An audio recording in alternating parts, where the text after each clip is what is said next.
What's up, and welcome to another episode of the KopiBros Show presented by Chit Podcast Network. Now, today, we had the very, very fun opportunity to welcome back Jason Tan, who, as most of you know, is a stunt driver. I think since we last met him, it's quite refreshing to see that he's doing well, and it's nice to hear that 2025 was one of the busiest year for him. Okay, so I really think it's a very, very refreshing and interesting experience to welcome him back and hear him talk about stunt driving, about the whole industry in general, and to answer people's questions. Before we get into our episode, a word from our sponsor. And we're going to take a quick break in the podcast to thank our friends at CityMusic, one of Singapore's true pioneer in the music space. CityMusic has long been known as a go-to destination for musical instruments, but they've also been making big headway in audio and video equipment, especially for creators and podcasters. From guitars and pianos to audio interfaces, microphones, and even video recording equipment, CityMusic is true one-stop shop for everything music and content creation related, with options for every budget. In fact, the audio you're hearing right now is recorded using the Zoom ZD-M1 mic, an amazing broadcast-style microphone that delivers professional quality sound on par with other big-name podcast mics, but at nearly half the price. It's proof that you don't have to overspend to sound great. Huge thank you to our friends at CityMusic, not just for this awesome giveaway, but for being a pioneer in the music space and for making sure creators, musicians, and podcasters always have the right equipment for whatever budget and setup they want. CityMusic, Powering your sound, your music, and your content. And now, back to our episode.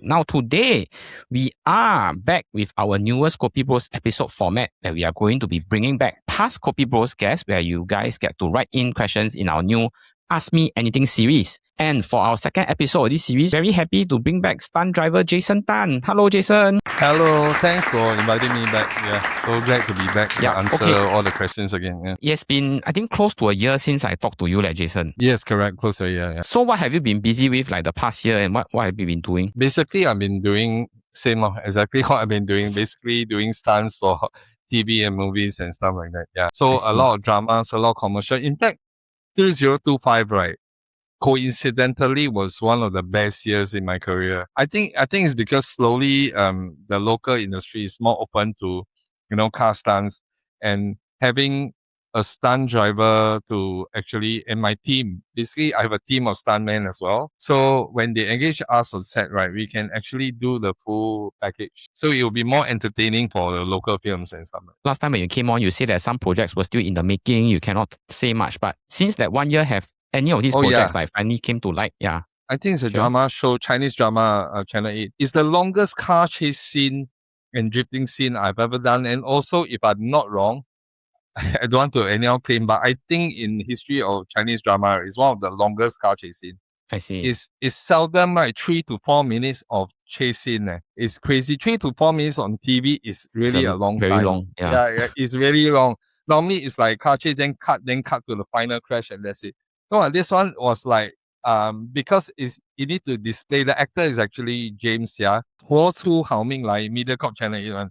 Yeah. I see. So the last time I spoke to you guys, I was just I just recorded a car chase scene. I'm still doing that show at that point of year, so we can't reveal much. But the show is out already. Yeah. Do you find that you go on streets nowadays that people come up to you, they recognize you, or like because you do the stunt, they don't see your face one? It's just the car being crashed. For drama, right? Because I'm a stunt double. But I think I did a few guest show like You Got Watch, or for example some appearance, because I do also part-time acting as well. Due to that, right, and social media, you know how social media can help businesses these days, right? Yeah. So like randomly, recently I walked in the mall, or sometimes I'm running on a PC, and there's actually people say, I don't want to interrupt you, but are you that stunt driver that does stunts for TV? In the mall stand not so bad. I was buying bread at Yamazaki Tampines one. Then it came out to me. So randomly, once in a while, I got like that. I'm not as often as celebrity, but basically, maybe I because I'm very niche market, like, you get me? It's a very niche market and stuff like that. Yeah. And then I remember before you came on, you just said that you suffered an injury, right? A minor injury. Yes, can you share with us, like, what's this? What injury you suffered from? I was training for my motorcycle stunt. So apparently, when wearing the helmet, sometimes this particular stunt, right, when I jerk forward too hard, right, it actually hit my tooth. Oh, you get me? So from the outside, so it's very painful. And then, the thing got loose and then it dropped out and something like that. So I'm still getting it checked. Yeah. Stunt Double 真的是用身体在卖艺啊。Correct. It's actually dangerous, but actually the more dangerous one, to be honest with you, I think the stuntmen also, because they do falling stunts, you get what I mean? Taking the hit rolling downstairs. Is the kind of thing you can do in your 20s and maybe early 30s. But after that, you need to be directing. But stunt driving, right? As a stunt driver, right? I foresee myself, I'm still able to do under 50, 60. Yeah. It's something that you need to maintain your skills, and then it's all about safety mindset. If you put the necessary safety precaution, right, I think you are able to do it, for a long while. Understand. So we are really glad that you decided to come back for this Q&A format. So we basically put out a call for questions with our listeners, and today we'll be asking you some of the ones that they've sent in. And I have to say, the range of questions they ask is really quite varied. And vary a lot, yeah. Yeah, correct. So I wanted to say that we will try to answer all questions, but for those that we cannot answer, then probably we have to next time round, or we see how best to answer it. The questions will remain completely anonymous. The first question I want to ask you is, how do one person start learning how to drift if this person cannot afford a car? It's going to be difficult. You get what I mean? It's like almost saying like you want to learn tennis, pickleball, or badminton, right? Without having a racket. Racket, yes. You can borrow. You can always start, borrowing a racket. Join friends occasionally, and start. Get your hands wet and your feet wet. But if you're really interested to be a stunt driver or into a certain sport, right? You really have to come out that course and get a car. Investment, right? Train. Yeah, it's an investment that you got to put in to be good in the game. Yes, correct. Of course, I would suggest a used car, and then you must learn the right way, because just like any sport, even like stunt driving, if you start off with a wrong setup and a wrong car, it gives a very wrong perspective of how stunt driving is like. You get what I mean? Because if you were to see in a genre of motorsport is very wide. So stunt driving is a very specific skill that you're supposed to use any kind of car, any type of car to perform tricks. It's different from, last time where the previous podcast, we talked about me competing in drifting. Correct. Yes. When you do competition, right, your tools are very important. Everything have to be the best. Your setup has to be consistent, because you don't want during competition you train in this setup, competition you use another setup. Then the results will vary, and competition, the mindset is very different. You need to win, you need to get ranking. Sad to say, I think locally not much money involved. You can't really say that you are being paid to do something. Understand. You get me? When you compete. But when you do a full-time job like a stunt driver, clients hire you. It's like client hire you to do this job. You are supposed to use whatever resources you have, or whatever resources the client give you, and then you must say you are able to do it. You cannot say sorry because this car is a Toyota Altis, or it's an auto-driven car. Cannot. I only stunt drive manual car. You cannot do that. I mean, you can do that then you will be less employable You know what I mean? Understand. The follow-up question to this is that the person asks, how do I practice? So I'm assuming that it's asking about like Singapore, where can go practice this kind of drifting cars. Yeah, sad to say Singapore, you can't really, go to random car park and practice. I totally, like in all my drift videos, right, even when I do shows, I put on social media, I emphasize that you cannot do that. It's considered dangerous riding, reckless driving. The traffic police will be at your door at no time. Invite you for kopi, a different kind of kopi. So you need to go Malaysia, I would say. Oh, okay. Yeah, so I would say actually Singapore, because of land space and because of regulations, it's still a bit difficult to say that I want to start becoming a stunt driver here. You still need to sort of look elsewhere. You can do local motorsports. It's good to get the basic skills up. Like you can join Gymkhana to practice, hone your skill, do a bit of the normal driving. You need to do a bit of technical driving, right? So Gymkhana is a very good gateway to start stunt driving. Then after that, right, you need to come to us for the stunt drivers program. We will condition you to be a professional stunt driver, or what is expected of you on set. Because what is expected to you or of you on set is very different. It's no longer competition. Because when you go and compete, like I mentioned just now, you only use one car. But then on set, they throw you any car. Sometimes you don't even know what car until 1 week or few days before. Yes. You Same told goes us for this before. motorcycle. Yeah. Yeah, The so car can it's last minute change one. Yeah. yeah, last minute change, and you can't really, to make myself marketable. I took really long time to get used to different cars to execute the different stunts. Yeah. Then you actually sort of answered the next question the person asked is where can I start Really? stunt driving? Because you said that Hmm. I think there was you guys have a stunt driver program also, right? Then before that, I think you mentioned another name of a company or a business that does this kind of motorsports. Oh yeah, it's not a business, but basically you can just join the local guys grassroots to start how to learn, do a bit of handbrake turns and gymkhana. They don't really have a program that teach you per se, but if you hang out with them, right, they can teach you the basics to tackle gymkhana. So basically, I have a beginner stunt drivers program. So it's being held in Malaysia. So I will book a track in Malaysia, and I will guide you the very respective stunts that usually is feasible for local TV as well. So it takes some time to learn those stunts. Like you, although my program is 1 day, right? But everybody know you won't be able to master everything 1 day. Yep. But we'll teach you the correct technique to pursue, and then eventually, if you want, you can actually, book the track yourself, or you come back for a refresher course. I But see. frankly, honestly speaking, right, if you realize I never really market my stunt drivers course on my social media, the reason for this is my conscience level.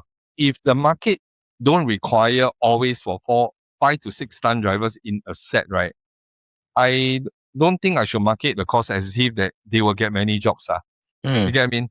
This is a very niche market, and it takes years of practice. And now for a stunt driver to be very good in the field, right, you need practice, and practice comes what location. So you tell me how many people with full-time jobs, right? Are you able to commit 2 times or 3 times in a month to go Malaysia, drive 2.5 hours to train something you're not even sure whether you will be paid Understand. for hobby, right? Maybe once in a blue moon, but Yeah. professionally, hard to say, yeah. So actually you brought out something very important, which is that stunt driving is it's not like badminton. You can book a court, do in Singapore kind of thing, right? You need to invest time, you need to invest money, go overseas kind of thing. Yeah, cross the causeway. It's not that easy to train Not for easy, it. man. Yeah. The next question that people ask, right, are also genuinely interested is how do you get clearance from SPF to destroy cars before you even like start a shoot or let's say start a competition? Yeah. So during filming, sometimes we do car crash. So if we don't do car crash, if it's just precision driving like a car chase scene or maybe drifting the car without destroying the car, usually MediaCorp will settle the logistics, or production companies will say my client, whoever engaged me, not necessarily MediaCorp, they will settle the logistics for the car. I'm talking about permits like what you asked. The permits that might include SLA, depends on which venue. If it includes a land owned by SLA or might include LTA, then you go to traffic police and SPF. And if you are lucky, right, you might even need seek clearance from M Parks. So it depends on what kind of stunts, because sometimes it could be bicycle stunt that go into the park. So you see the red tape, pop. By the time you check already, I tell you. So usually for me, right, my expertise is to execute the stunt. I try not to interfere with the permits because this is beyond my level of expertise. Yeah, it's a series of protocol. I leave it for my client to settle. That's why we have production companies, and that's why, a movie is not just like 导演导就可以了. There's production company to settle all these 无为不为啦. The logistic, even directors, you can ask them, you can know the best director, but they may not be able to tell you. They are not in charge of booking the ground and stuff like that. You know what I mean? Yes. Yeah. After even 10 years in the field, right, I don't really know how the proper process of seeking clearance from SPF. You get me? And I don't want to know because it's something I feel that I shouldn't interfere. You get what I mean? Because it will be slightly conflict of interest. I'm not very sure, but I feel I just focus on the stance as well. Yeah. Because my client is also traffic police. Yeah. Oh, okay. Oh yes, you told me you drifted for traffic police. I think some event or some advertisement before. Not drifted lah. Yeah. Oh yes, that one is SPF commercial. Engaged by a production house to do their police, their work plan, the police commercial. But also sometimes I work with government agencies, right? For I think this one I can't really say, but it's for some classified procedure that they need a stunt driver for. Yeah. Okay, then the next question is the the number one Singapore question, which is how much does a stunt driver, what's the typical earnings of a stunt driver in Singapore? This is What's the biggest pay per question job? everybody asks. Yeah. Okay, I won't give you exact figures, but I can tell you exactly how much I quote. Because how much I quote invoice, right, is supposed to be transparent, right? Like if tomorrow you Chit Chatter or KopiBros want to engage me in stunt driving, I need to send you the quotation, so I don't mind telling you. So usually for commercials, right, my rate is 1,002 to 1,005 per day lah. Per day, it's so counted by per day. for drama, that's for full day lah. I try not to do half day. Usually there's no such thing half day, because if you engage me half day, right, the other half I cannot really do anything, man.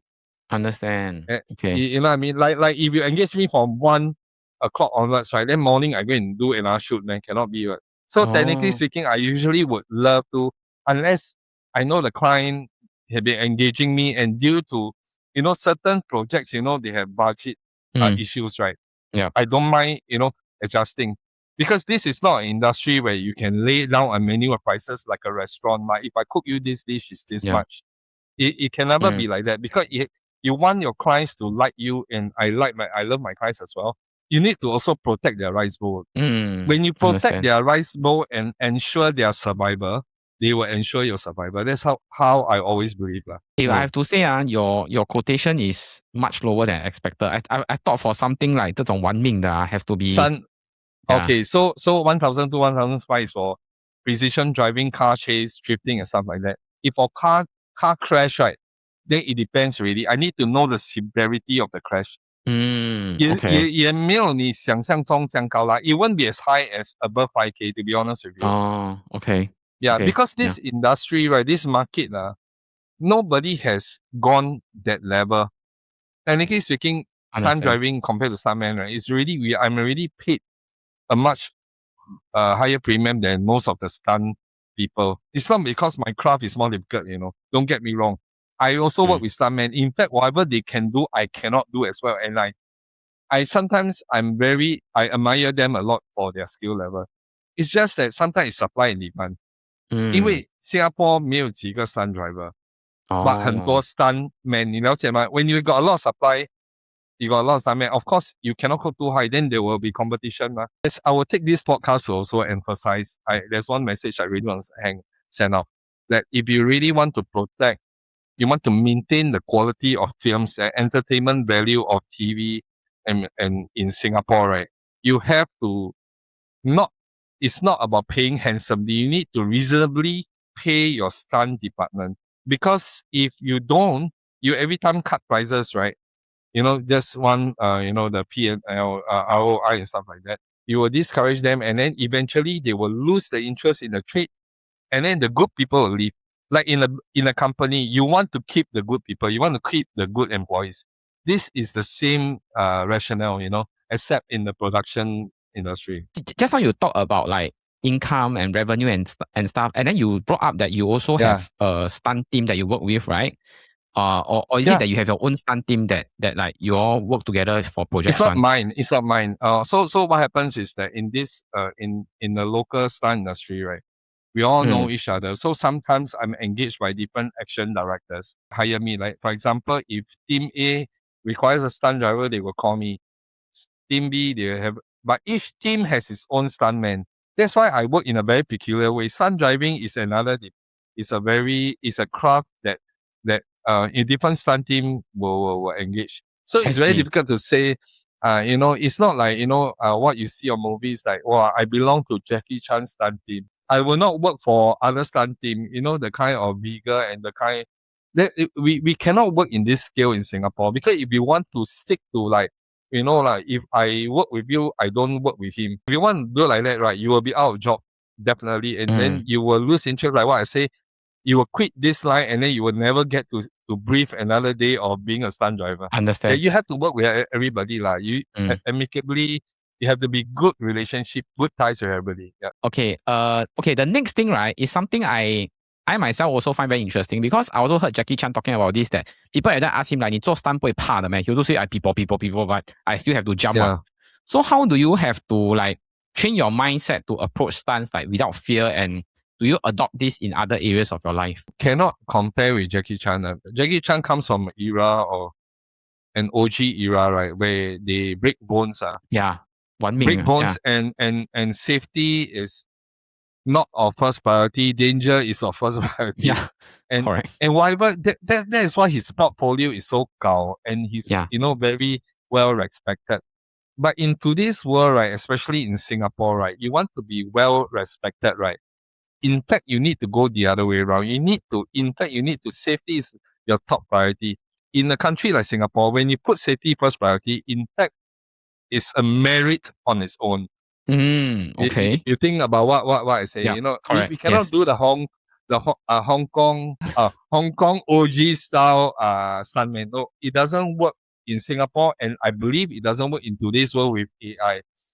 You get what I mean? Remember we the previous episode we talked about AI. Talk about AI, correct. You are supposed to work hand in hand with AI. AI will never replace anybody in the industry, and it should not be, because we all know AI. Everybody know how fast it can be done. Yeah. We stuntmen and stunt drivers do the job, right? We put painstaking blood and sweat to actually execute a stunt together with the camera crew, which also pour in the sweat with the lighting crew, everything with the grip director, the AD, producer, so many people putting in their efforts to produce you a good piece of film and drama. The last thing you need is an AI artist, 1 or 2 person sitting behind a computer saying that, let me do this for you. I respect AI, but I know that AI shouldn't be replacing stunt people. We can move on to the next question, which is, do you think you will ever stop doing stunts? No, that's the only thing I know how to do. Sadly, I wish I can stop. I wish I have enough money. To be honest with you, I wish I have enough money now to tell you that I don't want really. Every day I just recently, I crazy about comedy videos. If I can just record comedy videos, see, haha, like that, okay. You know what I mean? Comedy videos is for me to, it's like an escapade for me to record and then fun song. And then I also enjoy doing video, being the industry that I'm in. I also like to crack my head in doing certain angles. I realized that this angle, produce a piece and stuff like that. Are there ways for you to break into like foreign TV or movie markets for stunts? Yes. Actually, right now, what we do to break into foreign TV movie market, right? Do a film or movie, distribute it to internationally. It's not so much that the stunt person go overseas and then do and then come back. Because I always believe, like in one of the radio interviews recently, I think Class 95, I mentioned something like, I always believe in think global, right? But shoot local. You get what I mean? You learn and you think global, but you shoot local. When you shoot local big enough, right? This film go globally. Technically speaking, you are overseas really. Am I right? I'm thinking on another rather than always think that I must go Hollywood to be, my value will go up. No, I think we do something great here. Film distribute to Hollywood. That's something to shout about. Yeah. I read a report about stunt academy that a lot of his friends all say that, like 这里做不下去可以去泰国，可以去台湾. That means you go Taiwan and Thailand and do stunts. They say there's a better market there than do stunts in Singapore. So I'm just wondering, is it the same for the like your stunt driving kind of market? Actually, recent. So I'm just guessing that the guy is also my friend. So it's very difficult to run a stunt academy in Singapore. And to be honest, I did tell him, say that whatever you do, you're doing everything right. But it's just that sometimes the ecosystem in Singapore doesn't fit into the business ecosystem. It's not like a restaurant. Sometimes you go to a restaurant and you eat the food damn nice, you will come back and eat. But have you wondered why every time 1-2 years, sometimes a lot of good restaurants close? Yep. Like I love one particular Hong Kong restaurant in Vivo City basement. Apparently it's the rental. So, it's things like that. It's always the overhead. It's always a variable that stops and then kill the lifespan of a business. Not so much the quality of what the business producing. What they can offer. What they can offer. Yeah. We need to work with each other. So I work with him as well. Okay. So basically, and Sandbox Academy. Yes. And that's his name. Yeah, correct. Sandbox. Yeah. So I work with Peps as well. Then we all talk to each other, like, you get what I mean? So there's a lot of stunt coordinators in Singapore. Actually, there's one time I actually proposed to you guys whether you want, eventually maybe you can do it lah. In one room, all the different stunt team together, and we have a chat and we have a game or something. Wow. We can think of something like, like telematch, but all are action directors from different stunt team. Has there ever been a stunt where you and your team ultimately decided not to do because it's too dangerous? When you accept the job, right, you're talking about very beginning. So usually the protocol is when a client contact me, right, I will have to find out what stunts and what are the resources available.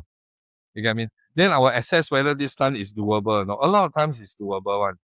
It's all about whether how much they're willing to pay. Not so much that we want, big bucks versus the danger. We find that it will justify if you are paid 4K rather than 2K. No, it's much that sometimes we need a specific equipment. Sometimes we need to weld a roll cage to the car. Got all this requires money. You get what I mean? So if you don't have the kind of budget that will help us have the safety equipment for our stunt guys to execute, right? I'd rather not do it. You get what I mean? Because I know some people, some stunt guys are willing to just grab the job because they want a turnover or portfolio. I wouldn't suggest this to the younger generation of stuntmen coming. Rates are very important. Yes, you need to be paid reasonably, but never lowball, never cut the prices so they can get the job. Because you don't want your rival to get the job, right? So your rival, they quote you 500, they quote your rival 500. Then you tell the client, 400, I do it, never mind lah. The kind of story. You shouldn't be doing this. You might get a job. If I'm the client, right, you can't tell me, say 400, you want to do a job. I also scared that. You get what I mean? Because nowadays, production, they are not stupid as well. They have the budget. Everybody got budget. There is no such thing. So far, I never come to one client saying, hey, I have no budget, up to you. Just do whatever you can do. Everybody will kind of tell me, well, this one tight there. It's always this case. So I work within their dollar range with the necessary safety precautions and do the job. Because at the end of the day, I want to deliver results. I want my client to know that they hire me, they get the job done. From your perspective, I've already heard that a few times already that actually safety very important, right? So it's always about safety first and whether or not the setting and the equipment on set is safe enough.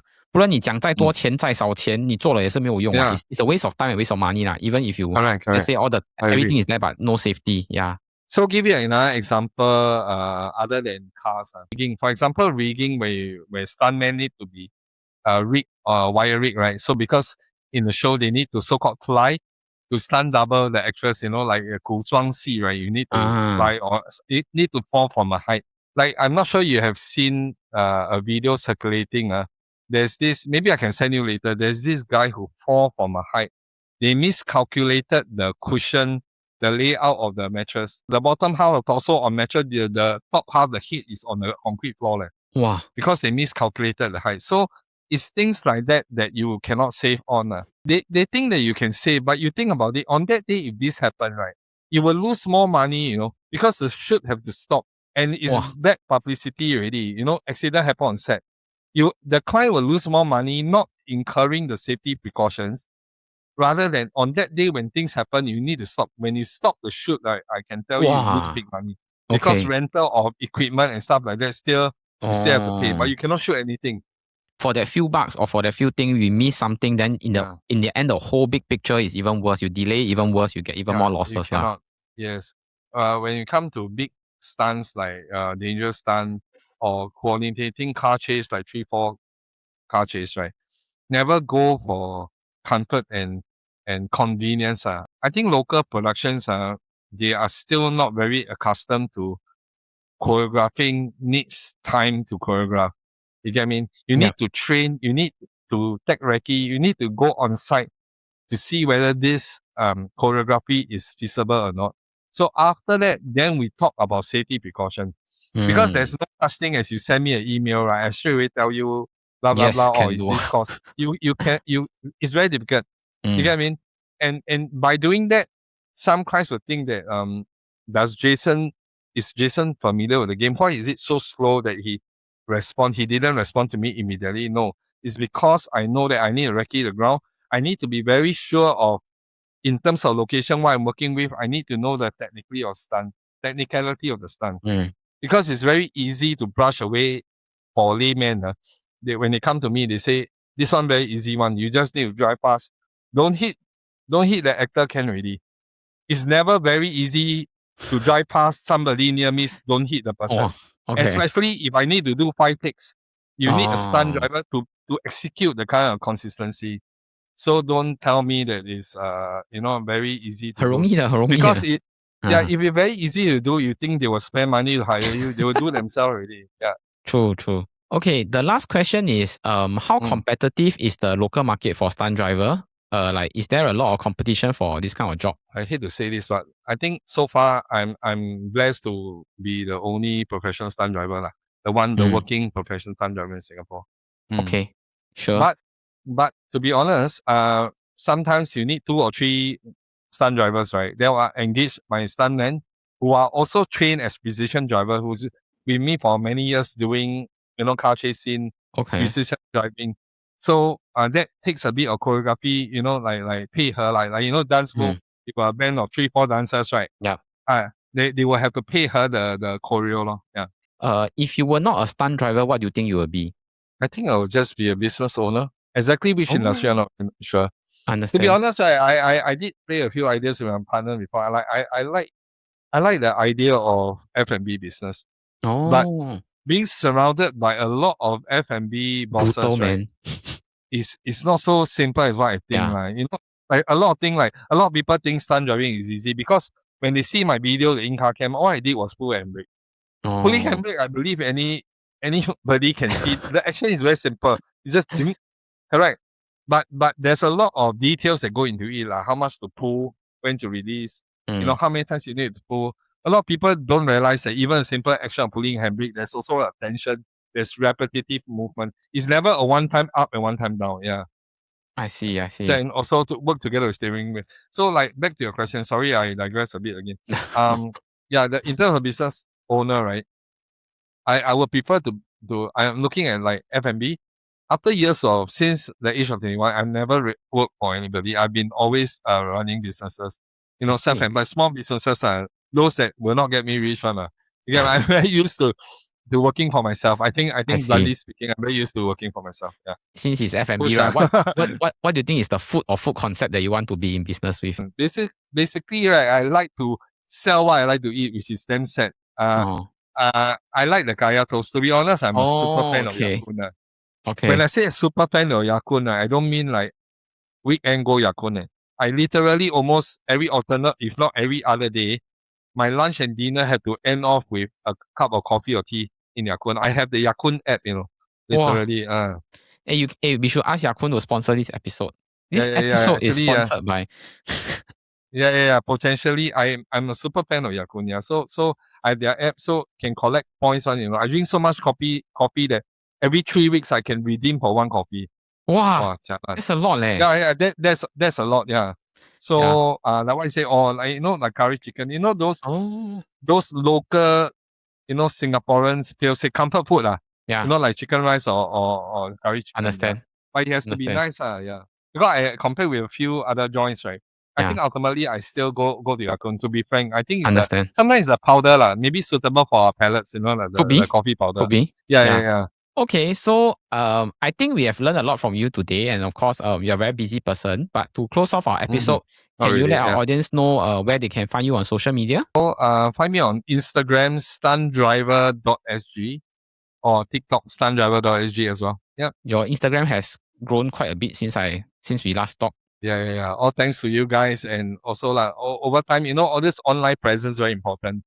Yeah. I think online presence is the clear way to push your business forward, regardless of what you offer, whether your client want to hire you. That's a separate matter already. Because if you don't put yourself out there, right, you don't generate enough content, right? Because my content is not like content with storyboard and it's a bit different. Mine is just I show you roughly what I do. It's just recently I'm into this comedy thing, so I just generate something very digressing. So it's quite confusing. If you come to me, am I even a stuntman or am I doing comedy videos? But if you know me, you know me. Yeah. Understand. Okay, thank you, Jason. Always so much fun to have you on the podcast. Thank you.